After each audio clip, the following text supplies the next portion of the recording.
Bueno, muy buenas tardes.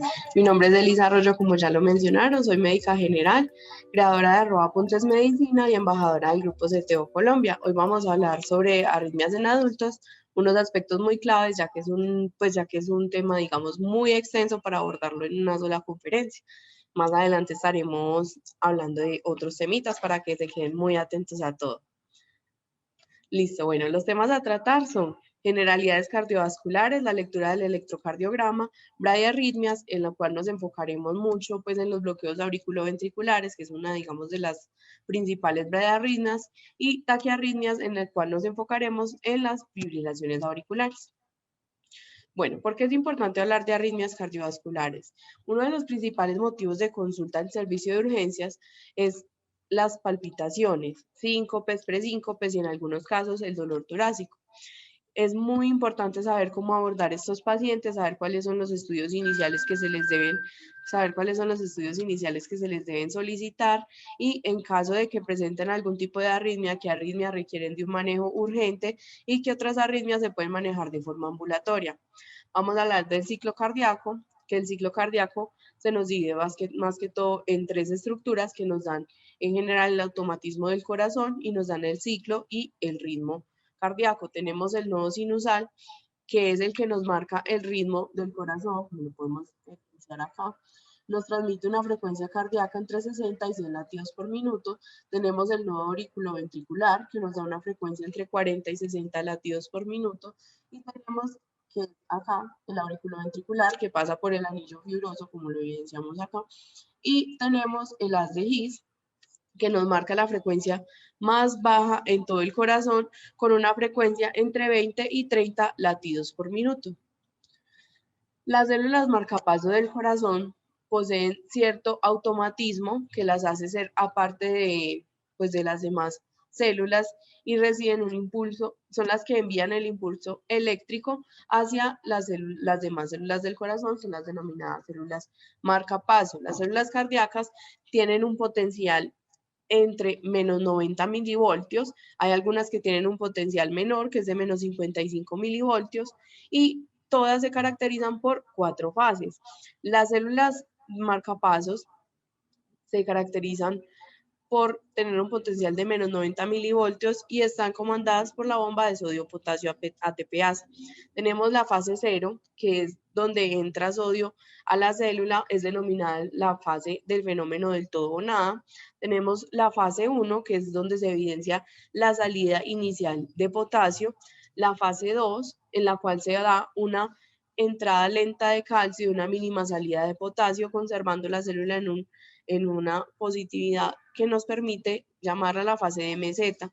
Tenemos la fase 3, que es donde empieza la salida de potasio y la célula se vuelve más electronegativa nuevamente, tratando de recuperar su equilibrio.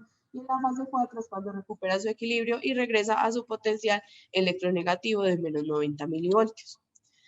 Vamos a hablar ahora de la lectura del electrocardiograma. Sabemos que el electrocardiograma lo principal que debemos saber es que se encuentre calibrado y esto lo miramos verificando que sean 25 milímetros por segundo.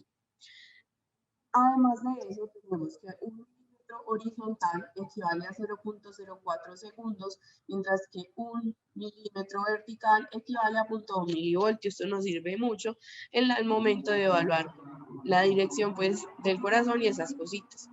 Las caras del corazón. Tenemos que el electrocardiograma de 12 derivadas consta de de diferentes sectores que nos miden los electrodos de los electrodos que se ponen para evidenciar pues las caras del corazón. Tenemos que la cara inferior está dada por D2, D3 y ABF, la lateral alta por D1 y ABL, la lateral baja por B5 y B6, la anterior por B3 y B4, el septo por B1 y B2, aunque a veces se considera hasta B3, la posterior por B7 y B8 y la parte derecha del corazón por B3' y B4', que son otras derivadas que se deben pues. Bueno. Además de eso, que es como la parte inicial de la lectura del electrocardiograma, tenemos que debe ser de una forma sistemática para evitar saltarnos muchos pasos. Tenemos que la frecuencia cardíaca normal para establecer pues un ritmo sinusal debe ir entre 60 y 100 latidos por minuto. tenemos que la onda P, que es la despolarización de las aurículas, siempre debe estar antes de cada QRS y cada QRS debe estar después de cada onda P para, pues, como un ritmo sinusal. El intervalo PR, que es una de las partes más importantes de esta charla, nos representa, pues, abarca en sí el segmento PR, que es el que nos refleja el retraso que sufre el ritmo al pasar por el nudo aurículo ventricular y generalmente dura entre 100 y 200 milisegundos. Tenemos el complejo QRS que nos habla de la despolarización ventricular y el segmento ST y la onda T que nos hablan de miocardiopatías. El segmento ST que se ve elevado en casos de infartos agudos de miocardio y de miocarditis, pericarditis, y la onda T que se ve elevada o alterada en trastornos hidroelectrolíticos como hipo o hipercalemia. Bueno, es importante saber el intervalo QT, que es el que nos habla muchas veces de que también puede estar, pues, en general, lo de el impulso cardíaco. El intervalo QT se debe corregir siempre y se corrige generalmente con muchas fórmulas. Una de ellas es la fórmula de Bassett, que es el QT corregido es igual al QT medido sobre la raíz del RR. Bueno, vamos a hablar ahora sí un poquito más de las bradiarritmias. Tenemos en bradiarritmias, sabemos que es una frecuencia cardíaca inferior a 60 latidos por minuto, pero no necesariamente digamos que la frecuencia cardíaca disminuida tenga un límite por el cual necesite instaurar un marcapasos, sino que depende más que todo de los síntomas del paciente y del compromiso hemodinámico que presente.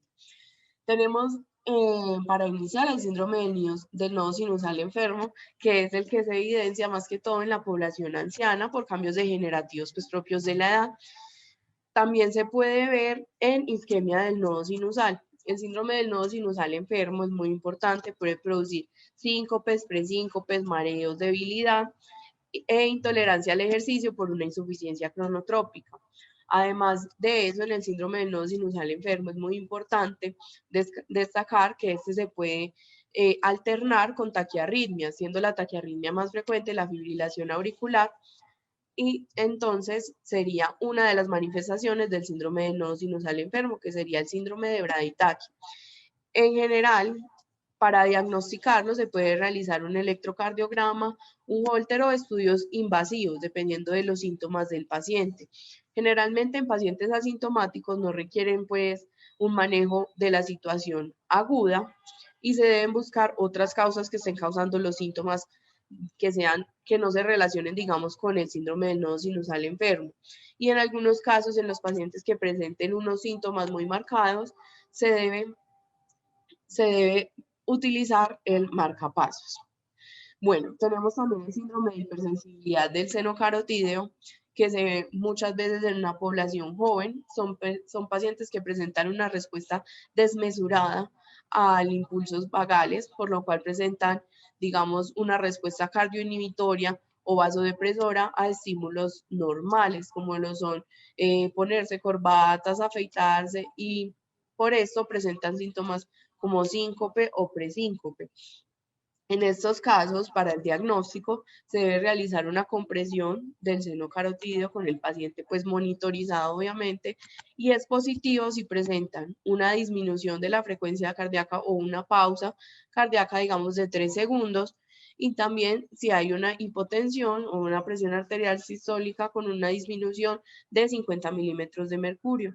El manejo se realiza evitando pues maniobras que compriman el seno carotídeo.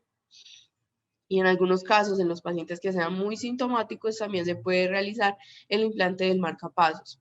Ahora vamos a empezar con los bloqueos auriculoventriculares. Tenemos que los bloqueos auriculoventriculares pueden ser de diferentes grados. Empecemos con el bloqueo auriculoventricular de primer grado. En general, la causa de todos es muy similar. Se puede ver por cardiopatías infiltrativas, como lo son enfermedad de Chagas, enfermedad de Lyme. También pueden ser idiopáticos, también pueden ser causados por medicamentos que bloqueen la conducción auriculoventricular. Bueno, el bloqueo auriculoventricular de primer grado tenemos que es una distancia del segmento PR mayor a 200 milisegundos. puede ser normal incluso en personas que sean atletas y otras cositas, que dure hasta 280 milisegundos e incluso se considera benigno y en la mayoría de los casos no requiere pues manejo con marcapasos, nada de eso. Inclusive algunos autores no lo categorizan como un bloqueo auriculoventricular, sino como un retraso en la conducción auriculoventricular. Tenemos los bloqueos auriculoventriculares de segundo grado, que se dividen en MOVIX 1 y el MOVIX 2.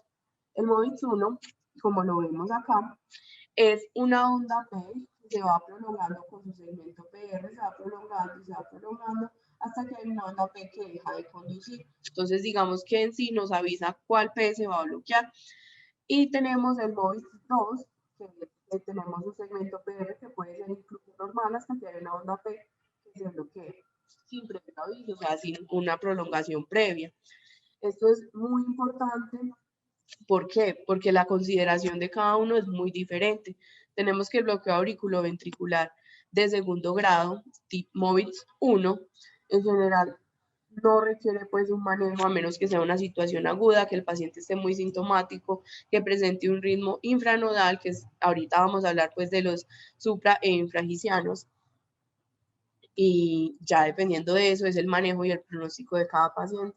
Si el paciente se encuentra muy sintomático, se puede dar manejo con atropina, 0.5 miligramos intravenoso cada 5 minutos hasta completar una dosis de 3 miligramos. Aquí es muy importante en el MOVIX 2 verificar que el paciente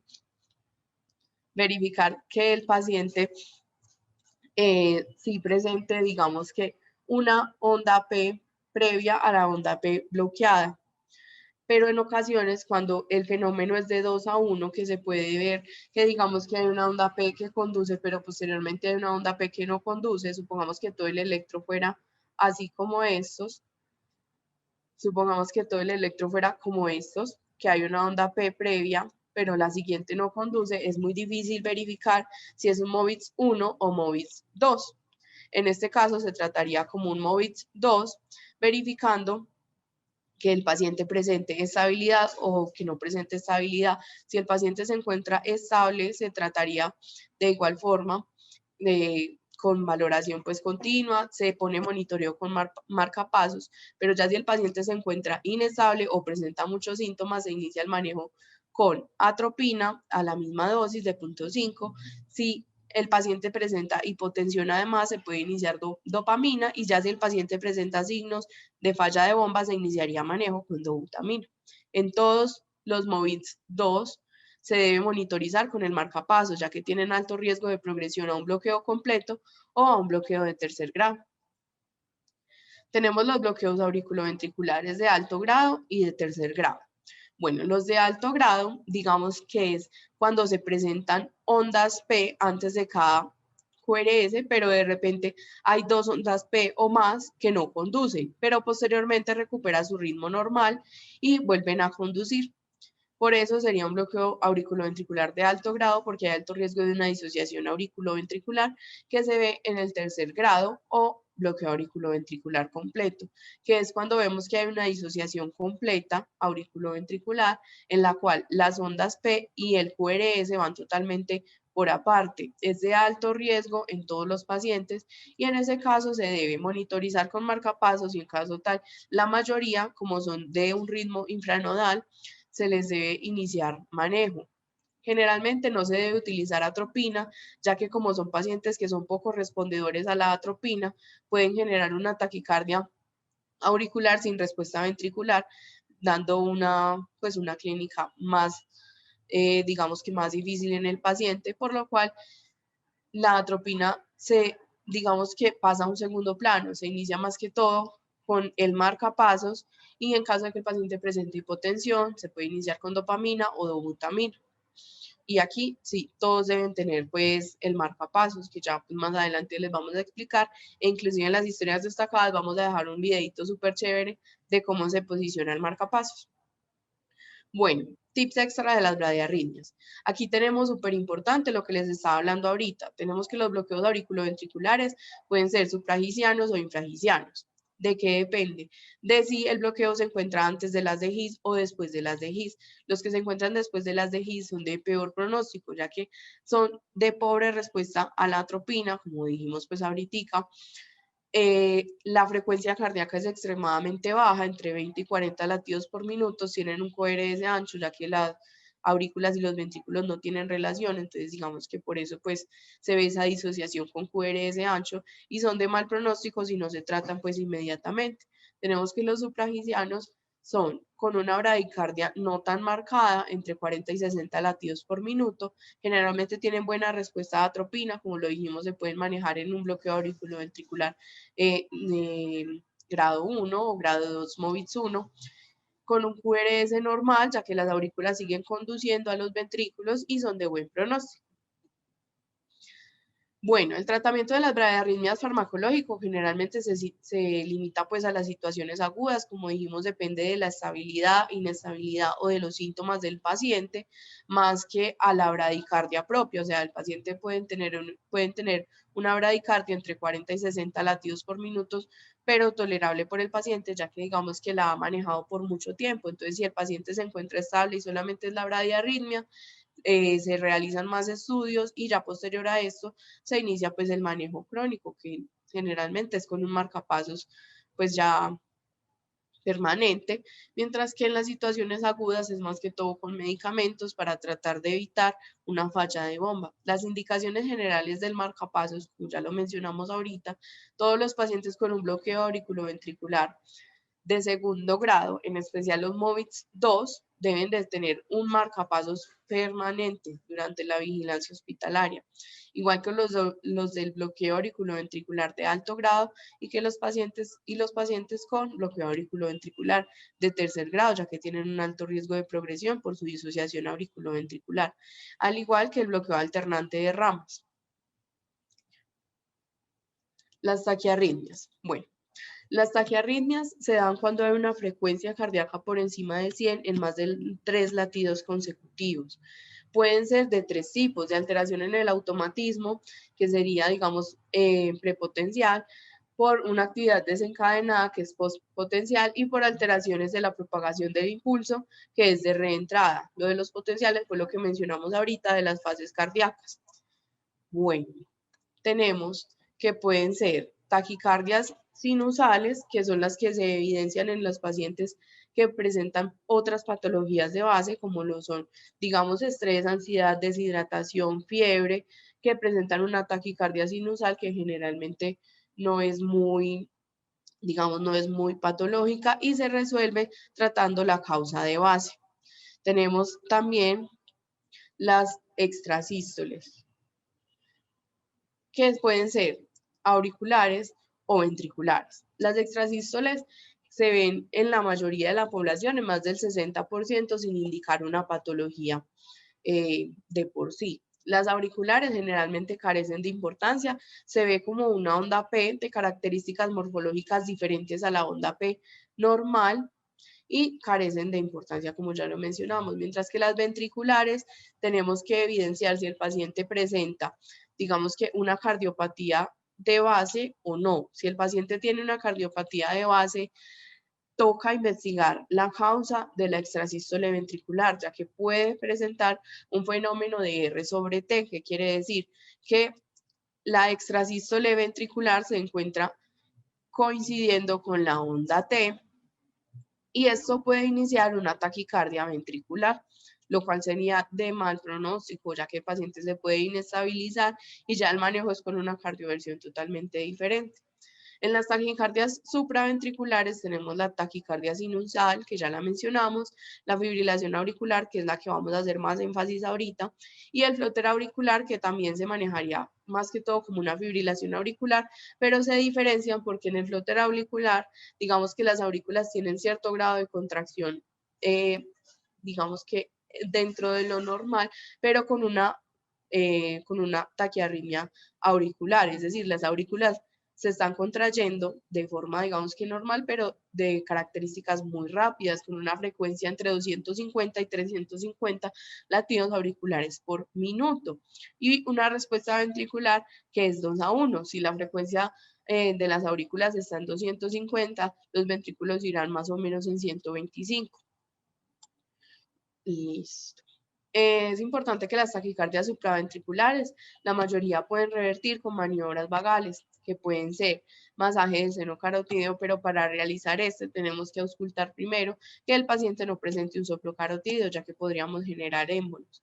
También con maniobras de Valsalva, como lo son la apnea, la tos, y también con inmersión de la cara en agua fría, lo que genera una respuesta pues vasodepresora y cardioinhibitoria. La fibrilación auricular es la arritmia crónica más frecuente. Puede ser paroxística, persistente o permanente. ¿Qué quiere decir? La paroxística es aquella fibrilación auricular que dura menos de 7 días y resuelve o revierte espontáneamente. Generalmente esto pasa en las primeras 24 a 48 horas. La persistente es aquella que no revierte en los primeros 7 días, pero digamos que de acuerdo a la clínica del paciente, uno ve que es de inicio súbito, que el paciente antes no tenía eso, digamos que no se encuentra más comprometido, que no debutó con una tromboembolia sistémica, entonces digamos que se intenta revertir esa fibrilación auricular.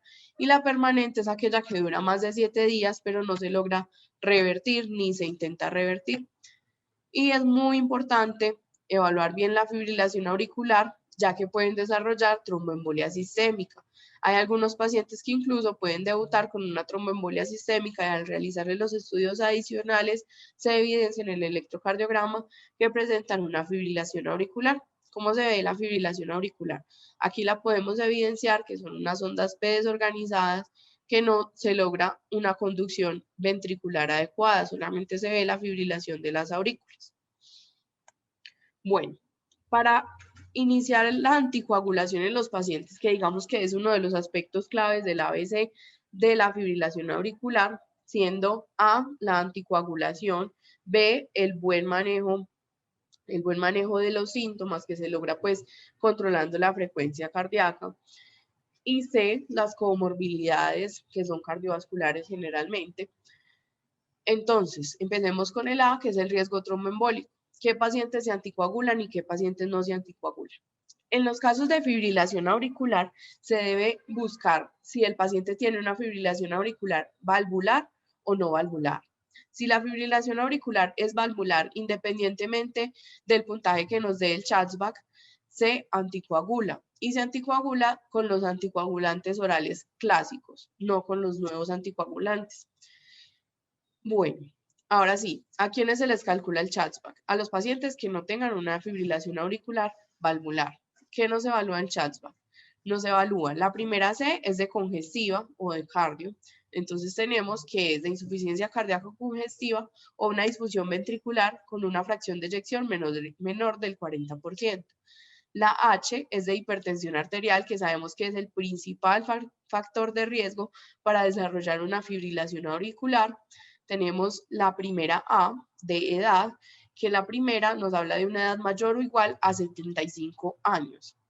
Tenemos la D, que es de diabetes mellitus, que sabemos que también es una comorbilidad muy importante en la mayoría de los pacientes. Tenemos la S, que es de un antecedente de ictus, de ACV, de accidente isquémico transitorio o de embolias periféricas, porque digamos que eso nos habla de que la fibrilación auricular que presenta el paciente no es de novo. Tenemos B, que es de enfermedad vascular, ya sea coronaria, aórtica o periférica, como una trombosis venosa profunda, y entre otros. Tenemos la segunda A, que nos habla de una edad entre los 65 y los 74 años, pero vemos que esta nos da un puntaje menor, diferente a la de edad mayor de 75 años. Y el sexo femenino, que también es un factor de riesgo importante. Si al calcular la escala de Schatzbach nos habla en los hombres de un puntaje mayor o igual a 1 o en las mujeres mayor o igual a 2, estos pacientes deben estar anticoagulados. Si no es valvular, se pueden utilizar los nuevos anticoagulantes orales. Sabemos que el INR en los pacientes con una fibrilación auricular debe ir entre 2 a 3, pero si esta fibrilación auricular se relaciona con prótesis o con patologías valvulares, debe ir entre 2,5 y 4. De acuerdo a la puntuación del Charlesback, digamos que nos da un puntaje de 4, el riesgo anual de ictus es de 4%, si es de 9 es de 15.2%, entonces es un riesgo muy alto en los pacientes. Bueno, ahora sí, el tratamiento en general de la fibrilación auricular se basa en los 3 pilares que ya mencionamos ahorita. El principal es la anticoagulación, que nos reduce la morbimortalidad, aunque no sea un tratamiento específico de la fibrilación auricular, sino de las complicaciones por el éxtasis sanguíneo que presenta, más que todo en la orejuela izquierda. Tenemos las estrategias de control de ritmo, como puede ser la cardioversión, que hay dos formas, puede ser eléctrica o farmacológica. En la cardioversión eléctrica es importante saber que se realiza en pacientes que se encuentren inestables o en pacientes estables que sea programada. La cardioversión eléctrica siempre debe ser sincrónica, ya que si no es sincrónica con el ritmo del paciente puede desencadenar otras patologías. Para la cardioversión eléctrica se utiliza el desfibrilador, del cual debemos estar muy conscientes dependiendo en el servicio en el que estemos, si es monofásico o si es bifásico. Si el desfibrilador es monofásico, se utilizan una cardioversión con una electricidad mucho más alta que si es monofásico. Bueno, para las estrategias de control de frecuencia se utilizan es para controlar la frecuencia ventricular. Para estas se pueden utilizar beta bloqueantes, como lo es el metoprolol, también se pueden utilizar otros medicamentos, como calcioantagonistas, que nos ayuden a controlar la frecuencia ventricular. Bueno, ahora pasamos a las taquicardias ventriculares. Para las taquicardias ventriculares es muy importante saber que estas dependen del QRS. Generalmente el QRS es mayor a 120 milisegundos y esto nos habla de una taquicardia ventricular. Las taquicardias ventriculares pueden ser con el paciente estable o con el paciente inestable o sin pulso, que ya se considera una parada cardíaca y se trata como con desfibrilación y las demás cosas pues de RCP que más adelante ya se van a mencionar en conferencias posteriores. Bueno, entonces es un QRS ancho con disociación auriculoventricular, como podemos ver acá. Esta es una taquicardia ventricular monomorfa, donde no se evidencian ondas P, es un QRS francamente ancho. Se considera que la taquicardia ventricular es sostenida si dura más de 30 segundos o si el paciente presenta colapso circulatorio. Recordemos que no todos los pacientes que presenten una taquicardia ventricular hacen paro cardiorrespiratorio y dependiendo de su manifestación se realiza manejo con cardioversión eléctrica o con desfibrilación. No todos los pacientes con taquicardia ventricular ameritan desfibrilación. Bueno, las taquicardias ventriculares pueden ser monomorfa, polimorfa o bidireccional. Esto es muy importante ya que cada una, digamos, que nos enfoca a una patología diferente que sea la de base del paciente. Tenemos una taquicardia ventricular monomorfa, como vemos todos los QRS siguen un patrón, digamos, que es parecido. Aquí tenemos una taquicardia ventricular polimorfa, como podemos ver el QRS sigue siendo ancho en todos, pero no siguen un patrón similar, sino que hay unos QRS de diferentes tamaños. Y aquí tenemos una taquicardia ventricular bidireccional en la cual evidenciamos que no siguen un mismo patrón, hay unas Rs y unas QRS, un QRS de diferentes tamaños, de diferentes milivoltios. Esto nos habla más que todo de una intoxicación digitálica. Eso es lo más importante a descartar en estos pacientes. Y en los pacientes con una taquicardia ventricular polimorfa, que no sea una torsada de Pons, que se maneja con sulfato de magnesio. Listo, muchísimas gracias y quédense atentos a nuestras próximas conferencias.